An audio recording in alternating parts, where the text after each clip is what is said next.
Everything in this video is for entertainment purposes. These are purely my thoughts and opinions. All media used was found on the public domain and are fair use and fair dealings. Hi guys, so I'm going to do a slightly different start to my video today. I'm actually going to tell you a story. The story is about a young girl that became a secret princess. A long time ago there was a young lady. She was native to Canada and she came from a broken home where her parents had divorced when she was quite young. I personally prefer the term a blended family. She had siblings and step-siblings. As she grew up, she had several jobs. She worked as a bartender, she worked as a model, and then she had a few acting parts as well, some small parts in films. One day she was working an event and she met a man, completely enamoured with each other. And next day she realised that this young man, because she'd seen him on TV from the event, was actually the Queen's grandson. Her mother turned to her and said, "What have you got yourself into?" So this is where the love story began. She started spending more and more time coming to the UK, and then after they had been seeing each other for some time, he popped the question. Straight away she said yes. She had to change religions as she was brought up as Catholic, so she had to change to the Church of England so that they could marry. They had a beautiful wedding. She wore a beautiful dress, gorgeous tiara. She looked like the princess that she is, but she's a secret princess. The reason why she's a secret princess is because her prince doesn't have a title, because her name is not Meghan, her name is Autumn Phillips. Her and Peter are the perfect example of how someone is an outsider from another country and has changed religions to be with a man that she loves. She comes from a family that has been separated by divorce, and yet she has still managed to integrate into her new family and get along with everyone. She's had no arguments with her siblings, with her new in-laws. She hasn't been fighting with Zara Tindall. There's been no magazine covers or magazine spreads. Friends of hers coming forward in the media talking about what a wonderful person she is or what a terrible person she is. There's no celebrities that have met her that have leap into her defence, much the same as Catherine. You haven't got makeup artists live on TV crying into their mascara like they're giving Gwyneth Paltrow's Oscar-winning speech. But for some reason, all of this seems to be happening to Meghan. How have these women, how has Catherine joined the family, Sophie joined the family, Autumn, Canadian, she's joined the family. She's had no problems with respecting protocols, with dressing appropriately, turning up to events with, her family and her children. You see them casually walking around. They've had no problems with privacy. Zara and Mike Tindall, look at them. I mean, okay, they had a slight press intrusion when it came to their christening. It's unfortunate that someone called the paparazzi to the quiet church service they were having. Can't think who that might have been. But can you see what I'm getting at here?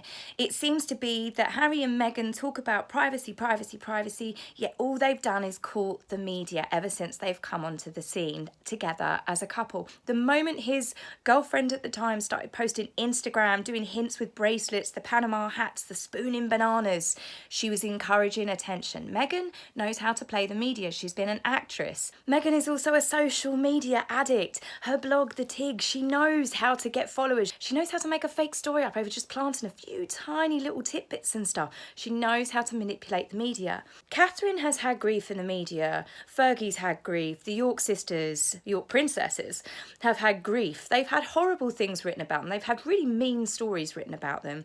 Catherine has sued a couple of times, but that was literally over disgusting topless pictures, which I swear to God the man must have been using a telephoto lens like the Hubble kind of telescope. It was a disgusting invasion of privacy. Meghan's suing the press, however, over a letter that she put in the public domain by getting her friends to talk about. She sent her father the letter in August 2018. In February, her friends spoke about this letter. They put it in the public domain. A few days later, this is when Thomas Markle released the letter to prove that he wasn't like this evil, twisted person, because her friends did vilify him. And the fact that she sanctioned her friends to talk about this letter, she put it in the public domain. No one would have known about the letter. And the fact is, it was so long ago, she's now kicking it all up again. Media Megs. She knows what she's doing. She's playing the game. There's been so many news articles about how Meghan is amazing. Meghan is saving the world. Her and Harry are changing the world. And I think, what have they actually done? I mean, don't get me wrong, they've got a couple of patronages and, they've drawn attention to a couple of things. I say drawn attention to, they've turned up at events. all I see that they've achieved is negative, if I'm honest. They have now, obviously, the latest thing, they're both suing the press. Since Meghan's come on the scene, he's fallen out with all of his family. His loyal staff have all left in abundance. No one wants to stay working for them. They have broken up the Royal Foundation. I wish the newspapers would stop reporting saying that William and Catherine have their charity and Meghan and Harry have their charity, because it's not true. It's not a charity, it's a business. They are going to draw directors' salaries, they are going to cash expenses from it. That is not a charity. Meghan talks about how hard that she has it and stuff, but all I see is newspaper like gush pieces talking about how she's done so many amazing things. Her fans are really rabid about it and pretty harsh, but she's done so many amazing things. Catherine's done nothing. They're copying the Cambridges. The Heads Together campaign, first TV viewing that we had is all of them together as the Fab Four, which really irritates me. You know, there was tension already. Had there been arguments? Well, clearly there have been arguments. All that seems to happen around Meghan are arguments, and I don't understand. Look at all the people that have married into the royal family over the last sort of so many years. You know, these were outsiders in the sense that they were classed as commoners.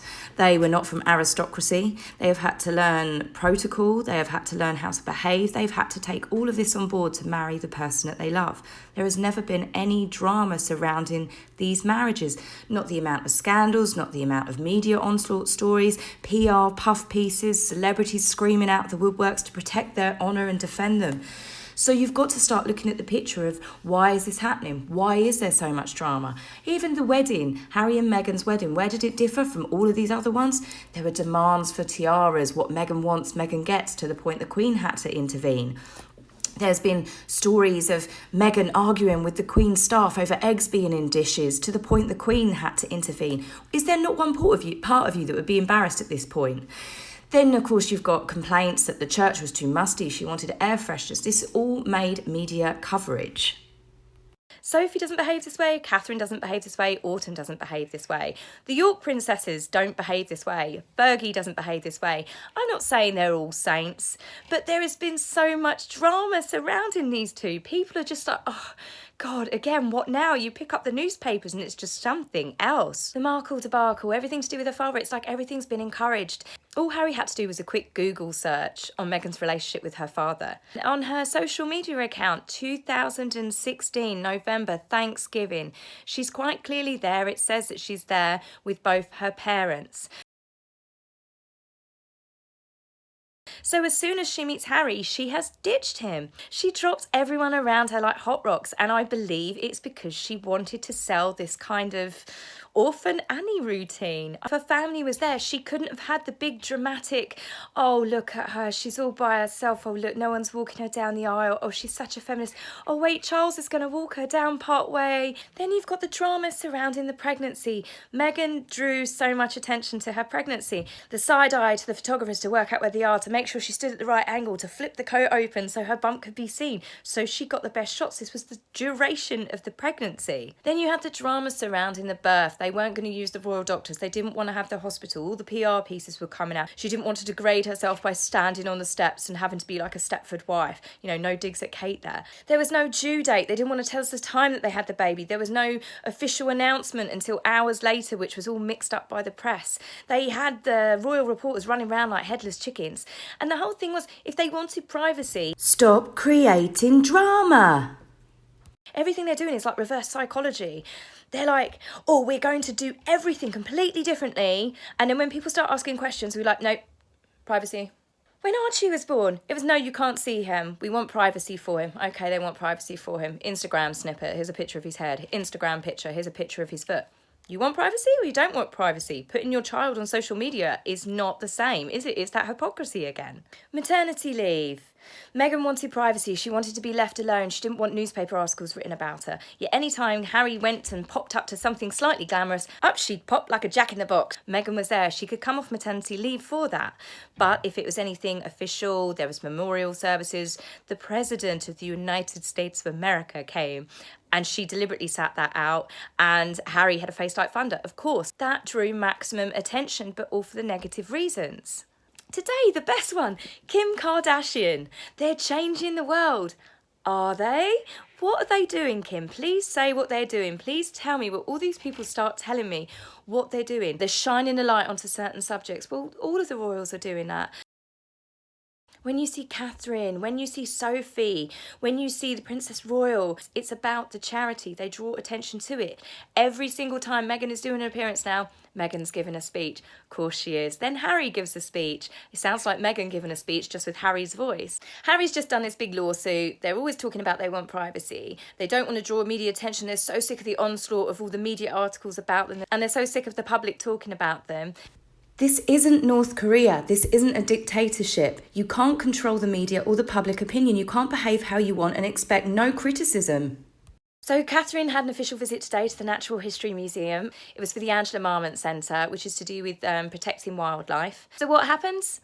An Instagram from Sussex Royal. None other than Ed Sheeran knocking on a front door and Prince Harry opening it.